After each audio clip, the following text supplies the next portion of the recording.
The crisp dawn breeze drifted through the quiet streets of Oak Ridge, a peaceful suburban town just waking up to the day. Jordan Ellis jogged along the pavement, his steady breath syncing with the rhythm of his feet hitting the ground. At 42, he was in excellent shape, disciplined in both body and mind. His black hoodie shielded him from the early morning chill, and his short, well-kept locks bounced slightly as he moved. This was his time, his daily escape from the chaos of work and responsibility. What Jordan didn't realize was that someone was watching him.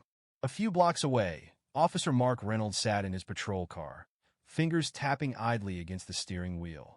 He wasn't responding to a call. He wasn't patrolling for trouble. He was simply observing. His sharp eyes tracked Jordan's movements, suspicion flickering in them. A black man jogging alone in this neighborhood, dressed like that? His gut told him something wasn't right. Mark's hand tightened around the steering wheel as he slowly pulled onto the road, following behind.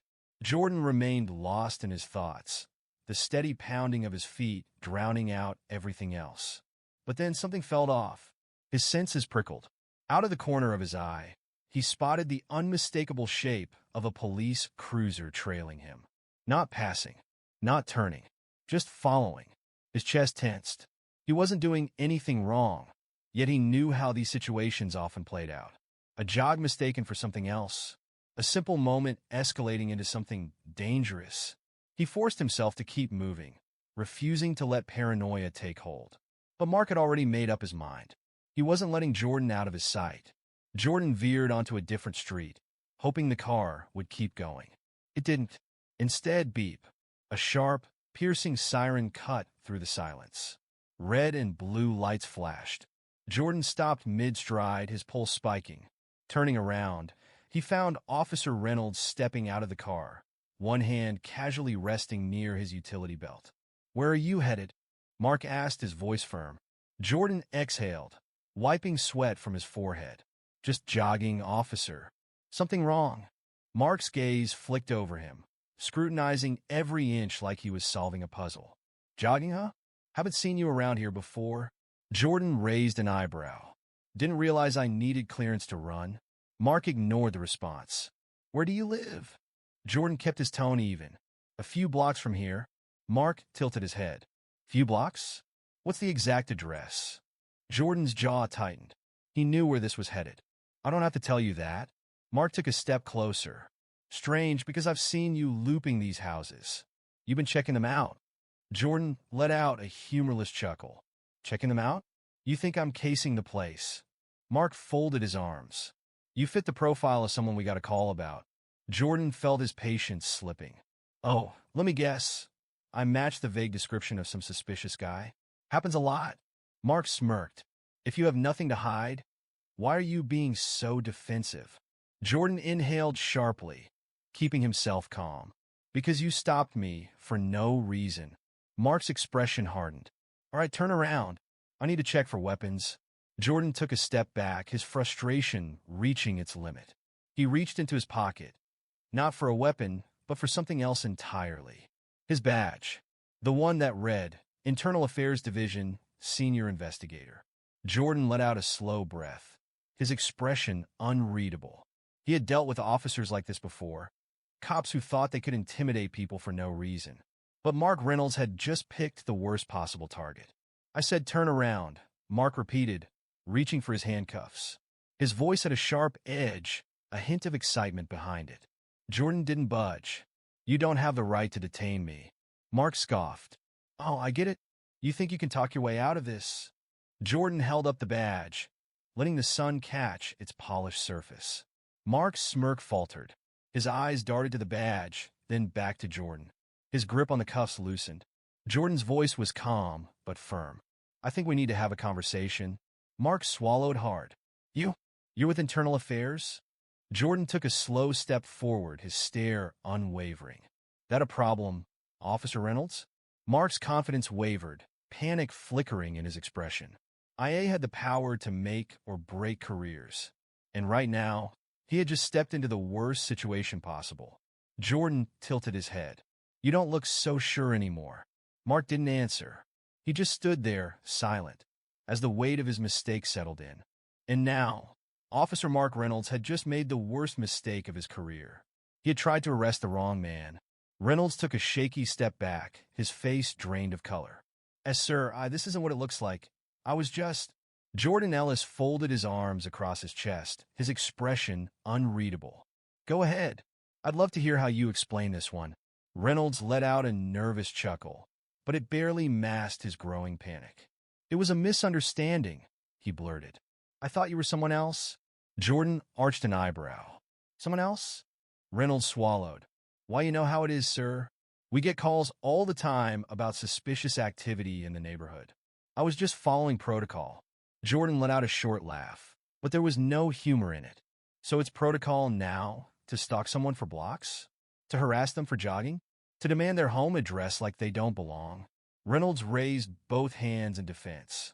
Look, let's not blow this out of proportion. I was just doing my job. Jordan's expression darkened. Your job? Your job is to protect and serve. Instead, you profiled me. You tried to detain me without cause.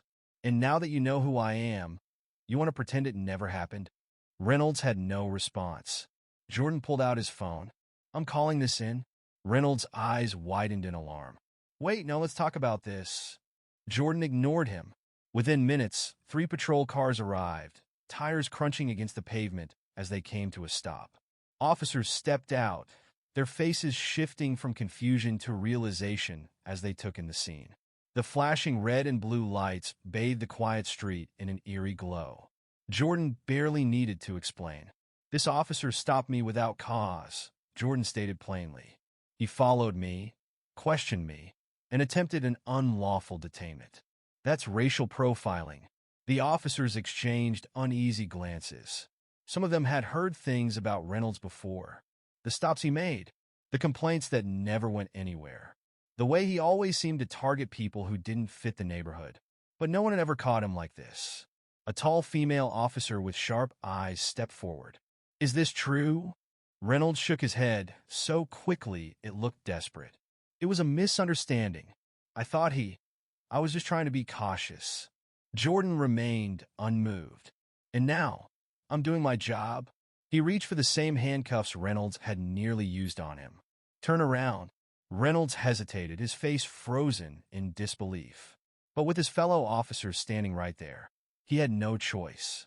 Slowly he turned. Click. The cold steel locked around his wrists, the finality of it sending a ripple of tension through the gathered officers. Reynolds let out a shaky breath. You can't do this. It was a mistake.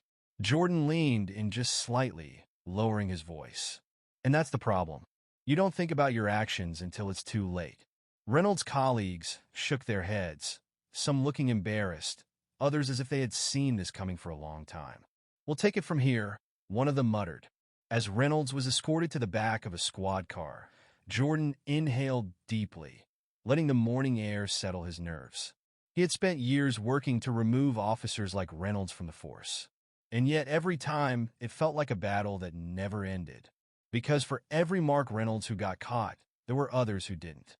But today, justice had won. Days later, Reynolds found himself sitting in a stiff chair inside an internal affairs hearing room. His hands were clasped together, trembling slightly. He had spent years walking through this building, but always on the other side of the table. This time, he was the one under investigation. The room was eerily quiet, save for the shuffling of documents. A panel of officials sat at the front, their faces blank as they reviewed his case file. Jordan sat at the center. He had read every page, every complaint. The deeper he dug, the worse it became. Unlawful stops, excessive questioning, a clear pattern of racial profiling, complaints dismissed or buried, lack of evidence, officers' word against the civilians, no violation of policy. But this time, the evidence was undeniable. Jordan cleared his throat and met Reynolds' gaze. Officer Reynolds, he began, voice calm but unwavering. Your record speaks for itself. You have a pattern of misconduct, bias, and abuse of power. Reynolds opened his mouth, but nothing came out. His usual arrogance had vanished. Jordan continued, this department has no place for officers like you. Silence filled the room. Then, one of the officials nodded, signing off on the final report. Just like that, it was over. Reynolds sat motionless as the reality sank in. His career, his badge, his authority, gone. Jordan rose from his seat, straightening his suit jacket. As he walked past Reynolds, he paused just long enough to murmur, "Actions have consequences." Then, without another word, he left the room. Outside, the sun had fully risen, casting warm light over the city. A new day, a better one. And today, justice had been served.